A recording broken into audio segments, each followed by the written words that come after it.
BodyBags, where horror lies. Hey, I'm Sam. I'm your Thursday guy for BodyBags, and this week I am doing, from Shudder week, I am doing Glorious. And here's the idea of the movie, or at least the beginning. I'm not going to spoil anything. It's an hour and 20 minutes long. Came out about a couple years ago, and yeah, it's a Shudder movie. So if you have access to Shudder or a Walmart, because it's probably still there, go get the movie, go watch. It's about like $10 or whatever, something like that. And there's only one reason why why I picked this movie, okay? Well, better yet, there's only one reason why I bought this movie. The reason I bought this movie is because J.K. Simmons is in this movie. Come on. Anyone that knows that guy knows that, oh my god. It's gonna be glorious.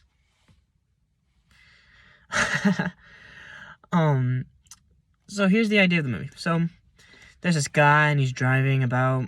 He has a bunch of stuff on him, and he's really sad. You know, you don't really understand why. And you end up believing, I suppose, that, like, oh, well, he must have, like, left a girlfriend, or the girlfriend left him, kind of thing. And, like, I think maybe it's that, oh, maybe the girlfriend left him, and that's why he's all so depressed and whatnot. But as the movie goes on, you end up finding out that's very far from what happened or whatnot. Which is still kind of left to a mystery, but it's like, you probably should you should understand what happened, which is really, whoa. Anyways, he ends up at this rest stop, and after a night sleeping there, drinking and burning pictures, he ends up waking up in the morning, super sick, you know, he goes in the bathroom and, you know, throws up and whatnot. And there's a voice that comes from the stall next to him. J.K. Simmons. What? Except the thing is that not only do you ever see him, you end up finding out that he's a god. Well, kind of a god. More of a titan. Right? It's very Lovecraftian, not really like Greek or whatever. But it's very interesting. And it was always meant to be that they had to kind of be in the same place at the same time, because I forget what the god's name is. It's a weird name, so I'll just refer to it as JK, because, you know, J.K. Simmons. JK's there because he needs the guy. And it's kind of funny. It's like, it leads to a direction. You think it's going to go in this direction, which would have been disgusting and would have sucked. Ends up being something that, you know, you could debate being a worse thing to do. But nonetheless, it's hilarious. Let's just say that, like, it goes in this direction you think it's going to go in. I'm not even going to say it. It's just hilarious because you're like, oh my god, is he really about to do it? And then he does it, but it's not what the thing wants, and it's just hilarious. And it's a bathroom. They're in bathroom stalls, so, I mean, if you can think about it, you'll understand, oh, kind of thing. And it's hilarious. It's just the funniest thing. But, like, it's very interesting, and it is very Lovecraftian. I mean, look at the poster. I saw J.K. Simmons in it looking Lovecraftian. I was like, whoa, look at that. I guess it's more cosmic, but, you know. Those two kind of blend in a lot, don't you think? Cosmic and Lovecraftian, they tend to blend in a lot. So, I'm going to go to spoilers now. If you want to watch the movie based on what I said already, J.K. Simmons playing a god, which is basically what he almost always does anyway. Or, you know, a figure that either is a god or acts like a god. Go watch it out. Go watch it. It's either on Shudder or you can find it at Walmart, maybe. That's where I found it. It's about $10. And it's about an hour and 20 minutes long. So it's quick. Go watch it. Spoiler time. Better not, you know, be here anymore unless you don't care. The reason why JK needs the guy is because he needs the guy's liver. You know, and it goes another direction. For, like, basically the majority of the movie, you and the guy think that Because of how JK is describing it, he needs his, right? Not his liver. He needs his, You see, there's a hole in between the stones. So, the guy's thinking throughout the movie, I guess, to a degree that, like, JK needs his, I'm not saying the word, I don't care. And he ends up doing it, except JK's like, what are you doing? I don't need that. I would have told you if I needed that. I need your liver instead, kind of thing. And it's just hilarious that, like, throughout the movie, I'm thinking, oh my god, is he really gonna do it? Oh my, it's so disgusting. Because he's like a monster. And it's like, man, it's like how he's describing it, it's like, you're gonna be making, like, the ultimate sacrifice kind of thing or whatever. It's like, basically, it's just funny. Then it goes in a different direction. It's like, okay, well, it's not as funny as it is anymore because he's like, he has to take out his liver. Ooh. But, I mean, the whole, like, thing is that JK's basically, the idea is that the god didn't create everything. His blood basically did because he was in a cosmic war. I don't know. And he bled, and his blood created everything. And he hates everything. He hates life. He wants to destroy it, but he couldn't because he's not strong enough. So he created an entity, JK, to basically destroy all of life, or at least with it, the god can use JK to destroy everything. But JK, as he's, like, on Earth and whatnot, is like, I actually don't want to kill people. I love life. I love the life that's here, kind of thing. And so the idea is that JK needs his liver so that he can go back to a different form of his so that he can escape his father, the god. And, like, at the end of the movie, because the guy kind of, like, drags it out, because obviously, you don't want to cut off your liver. You don't want to cut it out, right? Because, he's not a doctor. He doesn't know what he's doing.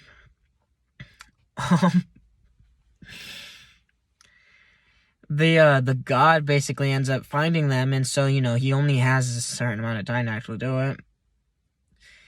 He ends up doing it, or actually, he cuts it open, but, it's too much. He kind of goes into, like, a mental phase, right? And then JK, through the hole, ends up taking it out. And it's funny how, like, before, when he was first taking it, he's like, I only need a little bit of your liver, and he just takes the whole thing out. So, once he gets the liver, everything's back to normal except, for the guy, right? And he's like, I'm free now. JK's like, I'm free now. But, like, we're not meant for this perfect world kind of thing. We're not meant for this great place. So I'm back to my form, and now you're dead. Kills him, basically. And, me saying that's like, oh, that's not right. That's not fair. Like, until you kind of get to, like, the girl, right? So, throughout the movie, the beginning, you're thinking, okay, maybe she left him, and then as it kind of goes forward, it's like, oh, maybe he left her, it's kind of weird, maybe he, realized he made a mistake, and, later, it's like, okay, well, he's been kind of, like, not hookup culture, but he's kind of, like, had a girl, and then once he finds a girl that's, like, wants to, settle down kind of thing, he's like, this is great, except I'm not, like, I'm not ready, I can't, like, do this kind of thing, so he ends up leaving, and you're like, oh, maybe that's it. But at the very end, it's like, wait a second. Okay, that's weird. You see, when the movie begins, there's this, like, box of pictures. There's this box that the guy has. He ends up burning out the pictures in it, and you assume that it's all the girl. But when you find out later, it's all of different girls, like, scared or whatever. And the idea is that he's basically that kind of killer. And she was next, and he ended up realizing that he made a terrible mistake, and that's why in the beginning of the movie he's all, like, screwed up and whatnot. And it's like, it's very, like, it's kind of sad. I mean, like, well, I mean, it's sad for him because he could have, had, like, he could have started over, he could have actually, like, made something out of it, but he just, his sinfulness and whatnot took over, and he's, like, all screwed up now because he realized he made a mistake. And, it's like, oh, I feel so bad for him. He killed other people. Like, come on. He kind of deserves death, but in the same time, it's like, him realizing he made a mistake is just kind of the thing that's, like, that's kind of sad. Because she was, like, she was different, But, so overall, it's about an hour and 20 minutes, and I thought, when I was done with it, had a lot of funny moments in it. And to a degree, it was kind of serious, you know.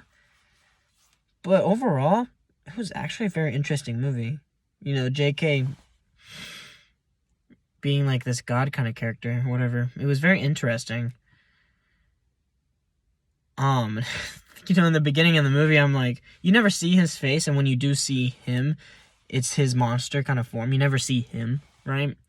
But I was kind of thinking, before they showed him, I'm like, imagine if, like, you know, he opens the stall, or he just looks through the hole, and it's, like, Omni-Man. Or, like, J.K. Simmons when he was in a Whiplash or whatever, and it's, like, that version of him. And he's, like, he's on the other side of the stall. He's just there for fun or whatever. I just thought that would have been so funny, but, like, it's so interesting. It's like, if the movie feels like it's an indie film, that's like, but it's not. It's like a Shudder film. I wouldn't even, I don't know for sure. I'll know when I do all the research and whatnot, but I wouldn't be surprised if RLJE helped make it, because they've been doing that recently with Shudder and whatnot. But anyway, it's a Shudder film. It feels like an indie film, and it's just kind of, it was weird how they had a big name like J.K. Simmons in it, but in the end of the day, right, it works out. It felt like it felt nice in how it was. And I remember when I first saw the poster, because the poster is like the main character with like a leg in his arm, in his hands, and he's like, angry face or whatever. First time seeing the poster, I was like, oh my god, is that Chris Evans? I think it's Chris Evans, right? Or Chris Pratt. Chris Pratt. The guy that plays Star-Lord, that guy. I thought it was him because it looked similar, but then, you know, looking at it more closely, like, okay, it's not him. But that would have been so funny if it was him, J.K. Simmons in this. And it's like two big names on this wannabe indie film. But yeah, in the end of the day, I really like this movie. For being a Shudder film, I really like it. Now, is it going to be like the best film ever? No. Is it going to be my top 5? No. Is it going to be that tier 1? No. But it was a fun movie to watch. It's the kind of movie that, you know, you'll put on if you have like some friends and you're like, hey, you want to watch a scary movie, and put Glorious on or whatever, something like that, right? Because it's, you know, it's fun. It has the blood, it has the gore, it has, you know, does it have language? Yeah, it has language in it. It's not from JK though. That was the thing that was very interesting. I don't think he cussed at all, because, you know, he's a very high, mighty god intellectual that, you know, doesn't need a cuss, because that's such a human thing to do. But I mean, overall, it's an hour and 20 minutes. It felt nice, and if it was like an hour and 40, hour 50 kind of thing, with what it would have really sucked. If it was shorter, maybe it would have worked out a little more, because he kind of like, the god, you know, alright, so JK kind of like drags it out a bit. And I felt like if you took like 20 minutes out of it, maybe it would have not worked better, but like, you know, it could have worked as well. It just would have felt a little differently. But overall, it was a really nice movie, I think. I think it was a really nice movie. And Shudder's really nice at doing that stuff, you know, making a movie that, some small indie film, right? Indie, right? A small film, and make something like that out of it. Getting like one big name or a bigger name on it kind of thing. And then making that pretty nice. So if I had to rate this movie right now, I'd probably get this movie probably a 7.5. I really like this movie. So yeah, I'm Sam. I'm your Thursday guy for BodyBags. I gave this movie a 7.5, and I don't regret it, because this movie was really nice. You should watch it if you stayed here for some reason. What you could do is maybe get some friends that you know haven't seen the movie, and then go and watch the movie with them. Even though I just told you how the movie goes, it's still a fun movie to watch. I would definitely watch it again if I had some friends around. If it's not, probably not. Maybe if it's a movie, because I physically own it now. Or at least, you know, right? If I could just put it in if I really want to watch it. But anyway, the thing is I will see you next week, so you have a good one now. Goodbye.